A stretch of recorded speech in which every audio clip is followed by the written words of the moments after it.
నమస్కారం ETV news కు స్వాగతం ముఖ్యాంశాలు అంతరిక్షంలో ఇస్రో కొత్త చరిత్ర ఒకేసారి వేర్వేరు కక్షల్లోకి ఉపగ్రహాలు ప్రవేశపెట్టిన పిఎస్ఎల్వి C-35 2 గంటల 15 నిమిషాల్లో లక్ష్యం పూర్తి చరిత్రాత్మక 500వ టెస్టులో భారత్ జయభేరి కాన్పూర్ టెస్టులో 197 పరుగుల తేడాతో కివీస్ పై గెలుపు జడేజాకు మ్యాన్ ఆఫ్ ద మ్యాచ్ అన్నదాత కోసం సరికొత్త సాంకేతిక పరిజ్ఞానం తేవాలని శాస్త్రవేత్తలకు ప్రధాని పిలుపు ప్రతి నీటి బొట్టును ఒడిసి పట్టాలని రైతులకు సూచన పాకిస్తాన్పై కేంద్రం బహుముఖ వ్యూహం సింధు నది జలాల ఒప్పందం పునః సమీక్షకు ప్రధాని నిర్ణయం ఐరాసలో గళమెత్తిన సుష్మా స్వరాజ్ తెలుగు రాష్ట్రాల్లోని ప్రాజెక్టుల్లోకి ఆగని వరద ఉధృతి తెలంగాణలో పంటలు దెబ్బతిని రైతుల దిగాలు ఇంకా ముంపులోనే హైదరాబాద్ కాలనీలు వరద నష్టంపై ముఖ్యమంత్రి కేసీఆర్ విహంగ వీక్షణం మిడ్ మానేరు నిర్మాణానికి కొత్తగా టెండర్లు పిలవాలని అధికారులకు ఆదేశాలు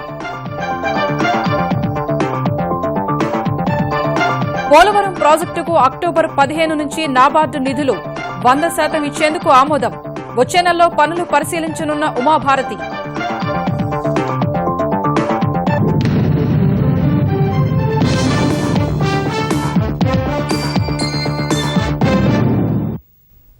భారత అంతరిక్ష పరిశోధనా సంస్థ ఇస్రో మరో చరిత్రాత్మక మైలురాయిని అధిగమించింది ఒకే వాహక నౌక పిఎస్ఎల్వి C-35 ద్వారా 8 ఉపగ్రహాలను వేర్వేరు కక్షల్లోకి ప్రవేశపెట్టి సరికొత్త చరిత్రను లిఖించింది ఆంధ్రప్రదేశ్ శ్రీహరికోటలోని సతీష్ ధావన్ స్పేస్ సెంటర్ నుంచి ప్రయోగించిన పిఎస్ఎల్వి C-35 2 గంటల 15 నిమిషాల్లో 8 ఉపగ్రహాలను నిర్దేశిత కక్షల్లోకి చేర్చింది ఈ ప్రయోగంపై ఇస్రో శాస్త్రవేత్తలను అభినందించిన ప్రధాని నరేంద్ర మోదీ భవిష్యత్తులో మరిన్ని చరిత్రాత్మక విజయాలు అందుకోవాలని ఆకాంక్షను వ్యక్తం చేశారు అంతరిక్ష ప్రయోగాల్లో అప్రతిహత విజయాలతో దూసుకెడుతున్న భారత అంతరిక్ష పరిశోధనా సంస్థ ఇస్రో మరో చరిత్రాత్మక విజయాన్ని అందుకుంది ఒకే వాహక నౌక ద్వారా ఒకే విడతలో వేర్వేరు కక్షల్లోకి ఉపగ్రహాల్ని పంపడం ద్వారా ఇస్రో మరో చరిత్రను లిఖించింది ఇదే సమయంలో ఒకే కక్షలో ఉపగ్రహాల్ని ప్రవేశపెట్టే ప్రక్రియను కొన్ని నిమిషాల్లోనే పూర్తి చేసే ఇస్రో శాస్త్రవేత్తలు వేర్వేరు కక్షల్లోకి ఉపగ్రహాల్ని చేర్చేందుకు మొత్తం 2 గంటల 15 నిమిషాలు సాగిన ప్రయోగాన్ని విజయవంతం చేసి మరో మైలురాయి అధిగమించారు ఆంధ్రప్రదేశ్ శ్రీహరికోటలోని సతీష్ ధావన్ అంతరిక్ష ప్రయోగ కేంద్రంలో 48 గంటల కౌంట్ డౌన్ తరువాత ఉదయం 9 గంటల 12 నిమిషాలకు పిఎస్ఎల్వి C-35 నింగిలోకి దూసుకెళ్లింది భారత్ కు చెందిన SCATSAT-1 ముంబై ఐఐటి విద్యార్థులు రూపొందించిన ప్రథమ్ బెంగళూరులోని BES యూనివర్సిటీ విద్యార్థులు తయారు చేసిన PSAT అల్జీరియాకు చెందిన 3 అమెరికా కెనడాల నుంచి ఒక్కోటి కలుపుకొని మొత్తం 675 కిలోల బరువైన 8 ఉపగ్రహాలతో పిఎస్ఎల్వి C-35 దూసుకెళ్లింది 1 0 plus 1 2 3 6 vehicle lift off normal 8 प्रक्षेपण जलन बिल्कुल सामान्य సరిగ్గా 17 నిమిషాల తర్వాత భూమికి 730 కిలోమీటర్ల దూరంలోని సూర్యానువర్తన ధ్రువకక్షకు చేరిన పిఎస్ఎల్వి C-35 భారత్కు చెందిన 375 కిలోల బరువైన SCATSAT-1 ఉపగ్రహాన్ని కక్షలోకి ప్రవేశపెట్టింది ఈ దశలో ఉపగ్రహం ఇంజిన్ను కాసేపు ఆపేసిన ఇస్రో శాస్త్రవేత్తలు పిఎస్ఎల్వి C-35 భూమికి 689 కిలోమీటర్ల దూరంలోని సూర్యానువర్తన ధ్రువకక్షకు చేరగానే మరోసారి ఇంజిన్ను మండించారు SCATSAT-1ను కక్షలో ప్రవేశపెట్టిన గంటన్నర తరువాత అల్జీరియాకు చెందిన ALSAT-1B, ALSAT-2B, ALSAT-1N, అమెరికాకు చెందిన పాత్ ఫైండర్, కెనడాకు చెందిన NLS-19, Mumbai IIT, Bengaluru BES యూనివర్సిటీకి చెందిన 7 ఉపగ్రహాల్ని పిఎస్ఎల్వి C-35 నిర్దేశిత కక్షలోకి చేర్చింది ఈ ప్రక్రియ పూర్తవుతూనే శ్రీహరికోటలోని శాస్త్రవేత్తల్లో హర్షాతిరేకాలు వ్యక్తమయ్యాయి The satellite is injected. We have reached the orbit. The first orbit is successfully reached. వేర్వేరు కక్షల్లోకి ఉపగ్రహాల్ని ప్రవేశపెట్టేందుకు 4వ దశలో వాహక నౌక ఇంజిన్ను 2 సార్లు మండించే ప్రక్రియ విజయవంతం చేయడం ద్వారా అంతరిక్ష ప్రయోగాల్లో మరో మైలురాయిని అధిగమించామని ఇస్రో శాస్త్రవేత్తలు తెలిపారు తొలి ప్రయత్నంలోనే ఈ ప్రయోగం విజయవంతం చేయడం చరిత్రాత్మకమని అభివర్ణించారు ఇప్పుడు ప్రయోగించిన SCATSAT-1 వాతావరణ పరిస్థితుల్ని అధ్యయనం చేయడం సహా ప్రకృతి విపత్తుల్ని ముందే పసిగట్టేందుకు ఉపయోగపడుతుందని శాస్త్రవేత్తలు చెప్పారు సముద్రాలపై వచ్చే పెను తుపాన్లు సునామీల్ని ముందుగానే గుర్తించవచ్చని తెలిపారు చరిత్రాత్మక విజయాన్ని అందుకున్న ఇస్రో శాస్త్రవేత్తల్ని రాష్ట్రపతి ప్రణబ్ ముఖర్జీ, ప్రధాని నరేంద్ర మోదీ, తెలుగు రాష్ట్రాల ముఖ్యమంత్రులు, పలువురు కేంద్ర మంత్రులు అభినందనలతో ముంచెత్తారు. భవిష్యత్తులో మరిన్ని విజయాలు అందుకోవాలని ఆకాంక్ష వ్యక్తం చేశారు. భూ జలవనరులు క్షీణిస్తున్న వేళ రైతులు అధిక దిగుబడులు సాధించేందుకు అవసరమైన సాంకేతిక పరిజ్ఞానాన్ని అందుబాటులోకి తేవాలని ప్రధాని నరేంద్ర మోదీ శాస్త్రవేత్తలకు సూచించారు. ఇదే సమయంలో నూతన పరిజ్ఞానాన్ని అందిపుచ్చుకుని వ్యవసాయోత్పత్తులు పెంచుకోవాలని రైతులకు ఉద్బోధించారు. భవిష్యత్ తరాలు బాధపడకుండా ఉండాలంటే ప్రతి వర్షపు చుక్కను ఒడిసి పట్టాల్సిన అవసరం ఉందన్న council for scientific and industrial research CSIR platinum Jubilee వేడుకల్లో సూచించారు. ఈ సందర్భంగా ప్రధాని రైతులతో టెలికాన్ఫరెన్స్ నిర్వహించారు. ఎప్పటికప్పుడు అందుబాటులోకి వచ్చే కొత్త సాంకేతిక పరిజ్ఞానాన్ని అందిపుచ్చుకుంటేనే దేశం ప్రగతి పథంలో పయనిస్తుందని ప్రధాని నరేంద్ర మోదీ స్పష్టం చేశారు. దేశ రాజధాని ఢిల్లీలోని విజ్ఞాన్ భవన్లో జరిగిన భారత శాస్త్రీయ పారిశ్రామిక పరిశోధన మండలి CSIR ప్లాటినం జూబ్లీ వేడుకలను ప్రారంభించిన ఆయన దేశంలో శాస్త్రవేత్తలు చేసే ప్రయోగ ఫలాలు క్షేత్రస్థాయికి చేరినప్పుడే వాటికి సార్థకత చేకూరుతుందని వ్యాఖ్యానించారు. ఈ దిశలో క్షేత్రస్థాయి పరిస్థితులు తెలుసుకునేందుకు వేర్వేరు రాష్ట్రాల్లోని రైతులతో వీడియో కాన్ఫరెన్స్ ద్వారా ముఖాముఖి నిర్వహించిన ప్రధాని సాగులో సాధక బాధకాలు తెలుసుకున్నారు. శాస్త్రవేత్తల సూచనలతో నూతన వంగడాలు సాగు చేసి అత్యధిక దిగుబడులు సాధించిన తెలుగు రాష్ట్రాల్లోని రైతులతో కూడా ప్రధాని మాట్లాడారు. హైదరాబాద్ తార్నాకలోని భారత రసాయన సాంకేతిక సంస్థ IICT నుంచి ప్రధానితో మాట్లాడిన ఇద్దరు రైతులు కొత్త వంగడాలు అందిస్తే అధిక దిగుబడులు సాధిస్తామని చెప్పారు. కర్నూలుకు చెందిన గజేందర్ రెడ్డి పత్తి, జొన్న, మొక్కజొన్న వంటి పంటలు సాగు చేసి నష్టపోయామని, తర్వాత శాస్త్రవేత్తల సూచనతో అశ్వగంధ ఔషధ పంటలు వేసి మంచి లాభాలు గడిస్తున్నట్టు వివరించారు. మేము ఇంతకుముందు తరచుగా మాకు వర్షపాతం చాలా తక్కువ.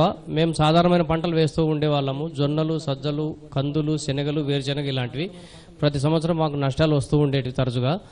దీనికి తాటుగా మేము CMAP హైదరాబాద్ వాళ్ళ దగ్గరకు వచ్చి కలిశాము. వాళ్ళు మాకు అశ్వగంధ పోషిత అనే రకాన్ని మీరు వేసుకుంటే మీకు తక్కువ వర్షపాతంలో ఈ పంట పండుతుంది, బాగా వర్షానికి తట్టుకుంటుంది అని చెప్పారు. గత 6 సంవత్సరాల నుంచి ఈ పంట మేము సాగు చేస్తున్నాం సార్. ఈ పంట వేసినప్పుడు అంటే మాకు మిగతా పంటల కంటే ఈ పంటల్లో కొంచెం బాగా ఉంది సార్. వేర్వేరు రాష్ట్రాల్లోని రైతులు చేసిన విజ్ఞప్తులు, సూచనలను పరిగణనలోకి తీసుకున్న ప్రధాని వారి అవసరాలకు అనుగుణంగా కొత్త వంగడాలు రూపొందించాలని, నూతన సాంకేతిక పరిజ్ఞానాన్ని అందుబాటులోకి తేవాలని శాస్త్రవేత్తలకు సూచించారు. దేశంలోని ప్రతి పౌరుడితో వైజ్ఞానిక శాస్త్రాన్ని అనుసంధానం చేయాలని పిలుపునిచ్చారు. CSIR needs to create an ease of doing technology business. The platform to bring in the right stakeholders so that the technologies reach the intended beneficiaries. इतिहास गवाह है कि आधुनिक युग में कोई भी देश तब तक विकसित नहीं हुआ जब तक उसे विज्ञान और तकनीक का साथ नहीं मिला. इस वक्त देश 7% से अधिक विकास दर से आगे बढ़ रहा है और उसे वैज्ञानिक और औद्योगिक अनुसंधान परिषद जैसे संगठनों के सहयोग की आवश्यकता है. इसलिए आपकी रणनीति का ये हिस्सा होना चाहिए कि वर्तमान चुनौतियों से निपटने के साथ ही देश के भविष्य के लिए भी हम एक रोड मैप तैयार करें. ఇదే సమయంలో ప్రస్తుతం దేశాన్ని వణికిస్తున్న డెంగీ, చికున్ గున్యా, టైఫాయిడ్, మలేరియా వంటి విష జ్వరాల నుంచి ప్రజలను రక్షించేందుకు తక్కువ ధరకే లభించే ఔషధాలను తయారు చేయాలని శాస్త్రవేత్తలకు సూచించారు. వ్యవసాయ విశ్వవిద్యాలయాల్లోని పరిశోధనల ఫలితాలు క్షేత్రస్థాయిలో రైతులకు చేరినప్పుడే వ్యవసాయ రంగంలో అభివృద్ది సాధ్యపడుతుందని ముఖ్యమంత్రి చంద్రబాబు నాయుడు అన్నారు. ఆ దిశగా విద్యార్థులు కృషి చేయాలని గుంటూరు జిల్లా బాపట్లలోని ఆచార్య ఎన్జీ రంగా వ్యవసాయ విశ్వవిద్యాలయ 48వ స్నాతకోత్సవంలో సూచించారు. అనంతపురంలో కరువును ఎదుర్కొన్న తీరును విద్యార్థులకు వివరించిన ముఖ్యమంత్రి వ్యవసాయాభివృద్దే ప్రభుత్వ ప్రధాన అజెండాగా పేర్కొన్నారు. భూసార పరీక్షల్లో ఆంధ్రప్రదేశ్ దేశంలోనే తొలి స్థానంలో నిలిచిందన్న ఆయన ప్రకృతి విపత్తులను తట్టుకునే నాణ్యమైన విత్తనాలు అందించేందుకు కొత్త పరిశోధనలు చేయాలని కోరారు. స్నాతకోత్సవానికి ముందు విశ్వవిద్యాలయ ప్రాంగణంలో 153 కోట్ల రూపాయలతో చేపట్టిన అభివృద్ది పనులను ప్రారంభించారు. నేను ఇక్కడ స్టూడెంట్స్ అందరినీ ఒకటే కోరుతున్నాను. యూనివర్సిటీస్ కి క్షేత్రస్థాయికి అనుసంధానం ఉండాలి. ప్రొడక్టివిటీలో గానీ, కాస్ట్ ఆఫ్ కల్టివేషన్ తగ్గించడంలో గానీ ప్రపంచ స్థాయికి మనం చేరాల్సిన అవసరం ఉంది. మనం సైంటిఫిక్ గా వ్యవసాయం చేయాలి. ఈ రోజు ఇజ్రాయెల్ చాలా వరకు దీంట్లో ముందుకు పోయింది. మీరు కూడా దాన్ని అనలైజ్ చేయగలిగితే ఇంకా ముందుకు పోయే పరిస్థితి వస్తుంది. అదే మరి పంటల బీమా ఇది ఎంతవరకు పనిచేస్తుంది, దీనిపైన మార్పులు చేర్పులు కానీ ఇవ్వగలిగితే ఇంకా పెద్ద ఎత్తున ఉపయోగపడే పరిస్థితి వస్తుంది. IT అగ్రికల్చర్లో దీన్ని కూడా మీరు పెద్ద ఎత్తున అనుసంధానం చేసుకోవాలి. 18 మంది జవాన్లను పొట్టన పెట్టుకున్న ఉరి ఉగ్రదాడి తర్వాత పాకిస్తాన్పై ఒత్తిడి పెంచే ప్రయత్నాల ముమ్మరం చేసిన కేంద్రం వేర్వేరు నదీ జలాలకు సంబంధించి దాయాది దేశంతో చేసుకున్న ఒప్పందాలను పునః సమీక్షించాలని నిర్ణయానికి వచ్చింది. ఈ మేరకు పాక్తో 56 ఏళ్ల క్రితం చేసుకున్న సింధు జలాల ఒప్పందంపై సమీక్షించిన ప్రధాని నరేంద్ర మోదీ రక్తం నీరు కలిసి ప్రవహించలేవని స్పష్టం చేశారు. సింధు జల ఒప్పందానికి లోబడి అన్ని హక్కులను సమర్థంగా గరిష్ట స్థాయిలో వాడుకోవాల్సిందేనని నిర్ణయించారు. ఇందులో భాగంగా చీనాబ్ నదిపై 3 ఆనకట్టల నిర్మాణ పనులను వేగవంతం చేయాలని సూచించారు. 2007లో నిలిచిపోయిన తల్బుల్ నావిగేషన్ ప్రాజెక్టు పనులు పునరుద్దరించాలని నిర్ణయించారు. ఇదే సమయంలో ఐక్యరాజ్య సమితి వేదికగా పాకిస్తాన్కు భారత్ గట్టి సవాలు విసిరింది. భారత్ నుంచి కశ్మీర్ను వేరు చేయాలన్న పాక్ కల ఏనాటికి నెరవేరబోదని ఐక్యరాజ్య సమితి సాధారణ సభ సమావేశంలో భారత విదేశాంగ శాఖ మంత్రి సుష్మా స్వరాజ్ తేల్చి చెప్పారు. ఉరి ఉగ్రవాద దాడి తర్వాత ప్రధాని నరేంద్ర మోదీ సహా నేతలంతా పాకిస్తాన్కు గట్టి హెచ్చరికలు జారీ చేస్తున్న వేళ ఐక్యరాజ్య సమితి సాధారణ సభ సమావేశంలో మాట్లాడిన సుష్మా గతంలో ఎప్పుడూ లేనంతగా పాక్కు తమ ప్రభుత్వం స్నేహహస్తం అందిస్తుంటే పాక్ మాత్రం ఉరి, పఠాన్కోట్ లాంటి ఉగ్రవాద దడాలను కానుకగా ఇచ్చిందన్నారు. ఉగ్రవాదులను పెంచి పోషిస్తున్న ఇలాంటి దేశాలను అంతర్జాతీయ వేదికగా ఏకాకి చేయాల్సిన అవసరం ఉందని సుష్మా స్వరాజ్ సూచించారు. क्योंकि दुनिया में ऐसे देश हैं, बोते भी हैं तो आतंकवाद, उगाते भी हैं तो आतंकवाद, बेचते भी हैं तो आतंकवाद। आतंकवादियों को पालना कुछ देशों का शौक बन गया है। ऐसे देशों की विश्व समुदाय में कोई जगह नहीं होनी चाहिए कि जिनके अपने घर शीशे के हों, उन्हें दूसरों पर पत्थर नहीं फेंकने चाहिए। हमने 2 बरस में मित्रता का वो पैमाना खड़ा किया जो उससे पहले कभी नहीं था, लेकिन हमें मिला क्या बदले में? पूरी अगर पाकिस्तान ये समझता है इस तरह की हरकतें करके या इस तरह के भड़काऊ बयान देकर भारत का कोई हिस्सा हमसे छीन सकता है, तो मैं पूरी दृढ़ता और स्पष्टता के साथ यहाँ ये कह देना चाहती हूँ कि आपका ये मंसूबा कभी कामयाब नहीं होगा। जम्मू कश्मीर भारत का अभिन्न हिस्सा है और अभिन्न हिस्सा रहेगा, इसलिए ये ख्वाब देखना छोड़ दें। ఎగువ ప్రాంతాల్లో కురిసిన వర్షాలకు తెలుగు రాష్ట్రాల్లోని ప్రాజెక్టుల్లోకి వరద ఉధృతి కొనసాగుతోంది. కొన్ని ప్రాజెక్టుల్లోకి ప్రవాహం కాస్త తగ్గగా దిగువ ప్రాంతాల్లో పరిస్థితుల్ని ఎప్పటికప్పుడు మంత్రులు, అధికారులు సమీక్షిస్తున్నారు. ముంపు ప్రాంతాల్లోని ప్రజలను అప్రమత్తం చేస్తున్నారు. కొన్ని ప్రాంతాల్లో భారీ వర్షాలకు పంటలు దెబ్బతిని రైతులకు తీరని నష్టం చేకూర్చగా వర్షాలకు హైదరాబాద్లో అస్తవ్యస్తమైన పలు కాలనీల్లో పరిస్థితి ఇప్పుడిప్పుడే మెరుగుపడుతోంది. ఎడతెరిపి లేకుండా కురిసిన వర్షాలకు నాగార్జున సాగర్ మినహా తెలుగు రాష్ట్రాల్లోని అన్ని ప్రాజెక్టులు నిండుకుండల్ని తలపిస్తున్నాయి. నిజామాబాద్ జిల్లాలోని ఎస్ఆర్ఎస్పీకి ఎగువ నుంచి దాదాపు 3.5 లక్షల క్యూసెక్కుల వరద చేరుతుండగా మొత్తం 42 గేట్లు ఎత్తి 2 లక్షల క్యూసెక్కులు దిగువకు వదులుతున్నారు. ఈ ప్రాజెక్టులో గరిష్ట నీటిమట్టం 1091 అడుగులకు ఈ సాయంత్రానికి 1089.60 అడుగుల నీరు చేరింది. నిజాం సాగర్లోకి 1,53,000 క్యూసెక్కుల నీరు చేరుతుంటే 97,612 క్యూసెక్కుల నీరు దిగువకు వదులుతున్నారు. కరీంనగర్ జిల్లాలోని దిగువ మానేరుకు 36,000 క్యూసెక్కుల నీరు వస్తుంటే 14,000 క్యూసెక్కులు విడుదల చేస్తున్నారు. ఎల్లంపల్లికి 3,70,000 క్యూసెక్కుల వరద చేరుతుంటే ఈ సాయంత్రానికి 9,94,000 క్యూసెక్కుల నీటిని దిగువకు వదులుతున్నారు. కృష్ణా బేసిన్లోని జూరాల ప్రాజెక్టు నుంచి 1,42,000 క్యూసెక్కులు విడుదల చేస్తుండగా శ్రీశైలం జలాశయానికి 1,40,000 క్యూసెక్కులు చేరుతోంది. శ్రీశైలం నుంచి 77,673 క్యూసెక్కుల నీటిని దిగువకు వదులుతున్నారు. ప్రస్తుతం ప్రాజెక్టులో నీటి నిల్వ 192.5 టీఎంసీలకు చేరింది. దిగువన ఉండే నాగార్జున సాగర్కు 77,148 క్యూసెక్కుల నీరు వస్తోంది. ఇటీవలే కురిసిన వర్షాలు తెలంగాణ రైతులకు అపార నష్టాన్ని మిగిల్చాయి. ఆదిలాబాద్ జిల్లా నిర్మల్, ముథోల్ డివిజన్లలో సోయా, మినుము, పెసర పంటలు దెబ్బతిన్నాయి. కరీంనగర్ జిల్లా ఇబ్రహీంపట్నం మండలం అమ్మక్కపేట, ఉర్దండి, కోమటి కొండాపూర్, వర్షకొండ గ్రామాల్లో వరి, మొక్కజొన్న, సోయా, పెసర పంటలు నీట మునిగాయి. నిజామాబాద్ జిల్లా ఆర్మూర్ నియోజకవర్గంలో 100 ఎకరాల పంట దెబ్బతింది. మక్లూరు మండలం అమరాద్ గ్రామంలో చెరువు గండిపడగా 300 ఎకరాల పంట నీటిపాలైంది.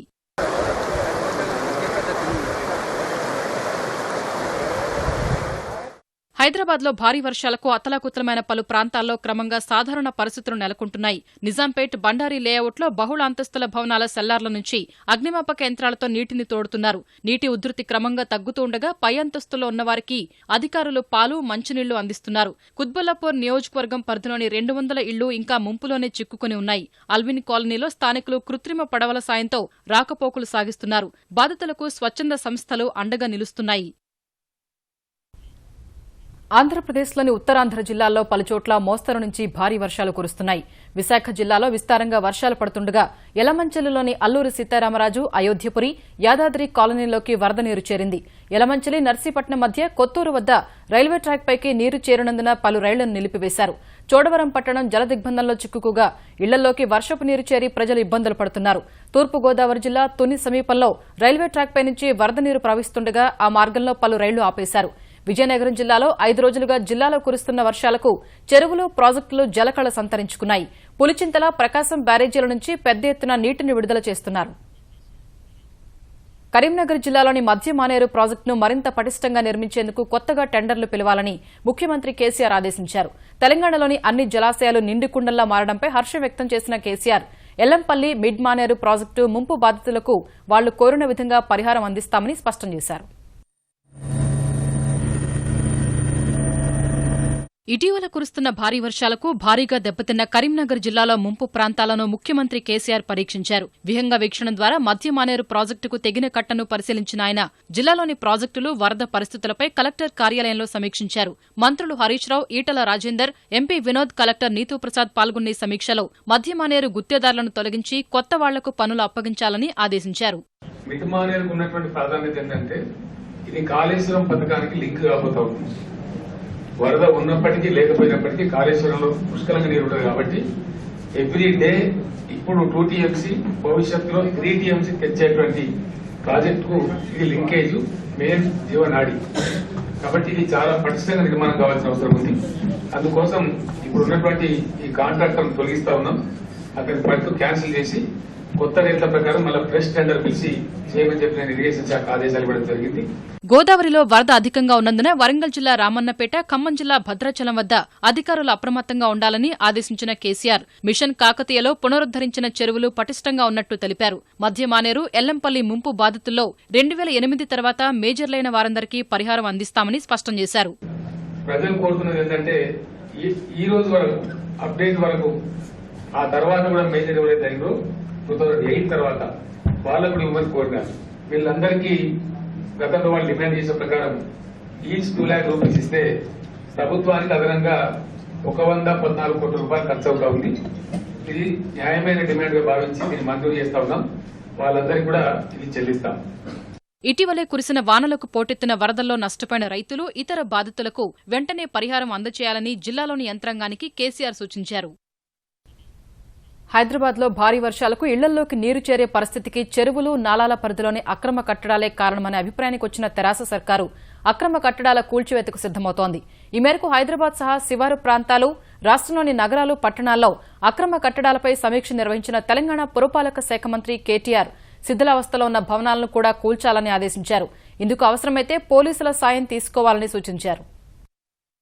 ప్రభుత్వ ప్రాథమిక కర్తవ్యం ప్రజల ప్రాణాలు కాపాడడం. శిథిలావస్థలో ఉన్న భవనాలు ఎక్కడా కూడా మీరు పొరపాటు కూడా ఎక్కడా కూడా లీనియంట్ గా ఉండకుండా చాలా నిర్దాక్షిణ్యంగా వారిని ఇవాక్యువేట్ చేయించాలి, వారిని కూలగొట్టుకోమనాలి. మొండిగా మాట వినని పక్షంలో కనుకుంటే చాలా కఠినంగా చర్యలు తీసుకోవాల్సి ఉంటుంది. మీరు విధిగా 5 గంటల కల్లా ఫీల్డ్ లో ఉండాలి. అది mandate by the municipal act. అందులో ఎవరికి మినహాయింపులు లేవు. వారు ఎవరైనా సరే వాళ్ళు దయచేసి ఫీల్డ్ లో ఉండండి. లేని వారి పట్ల మాత్రం ఈ వారం రోజుల్లోనే చర్యలు ఉంటాయి. ఆ తర్వాత మీరు ఏం చేసినా ఎవరికి చెప్పుకున్నా ఫలితం ఉండదు.